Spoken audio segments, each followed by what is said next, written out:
आज आम आपको ये भिडियो कहबू रामायणर प्रमुख पात्र एवं लंकापति रावणर भाई कुंभकर्ण विषय ता पूर्व मुझे कही रखुची पुराण कौन कही चैनल को सब्सक्राइब करनी पाखरे बेल आइकन को दबी दिंतु। आम आपको कहूँ कुंभकर्ण विषय जड़ित किसी रहस्यमय कथा।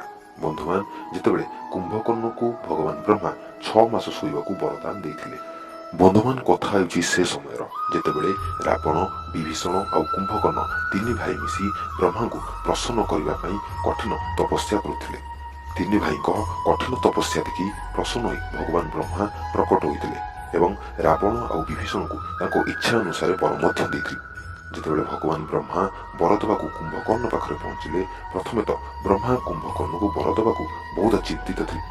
से समय ब्रह्मांकर चिंतार कारण थिला जदि कुंभकर्ण को ता इच्छा अनुसार वर दि जाए ताहले अल्प दिन रे सृष्टि नष्ट हो कारण जदि कुंभकर्ण प्रतिदिन पेट पूरा खाद्य खाइब बहुत शीघ्र ही सृष्टि नष्ट हो।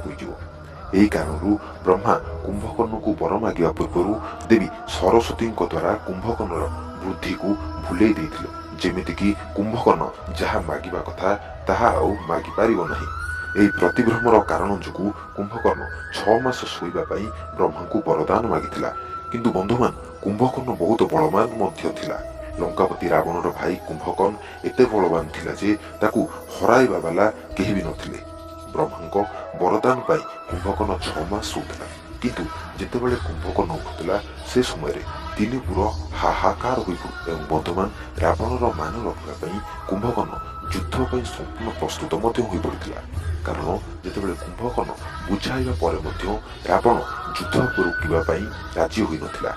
सेतेबेले कुंभकर्ण भाईर मान रखा युद्ध पर संपूर्ण रूपे प्रस्तुत है। कुंभकर्ण जानिथिला श्रीराम होउछन्ति साक्षात भगवान श्री हरि विष्णु को अवतार एवं तांको युद्ध रे पराजय करने असंभव।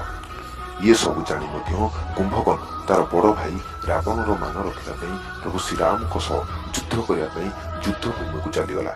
बंधुमान श्रीरामचरित मानस अनुଯାयी कुंभकर्ण श्रीराम द्वारा मुक्ति पाइबा मन रखी श्रीराम युद्ध करने जाइथिला। कुंभकर्ण मन में श्रीराम प्रति अत्यंत ही भक्ति थिला। भगवान श्रीराम तांको तीर चलाइबा मात्रे के कुंभकर्ण निज हथियार छाड़ी सेठी मरी पड़िला।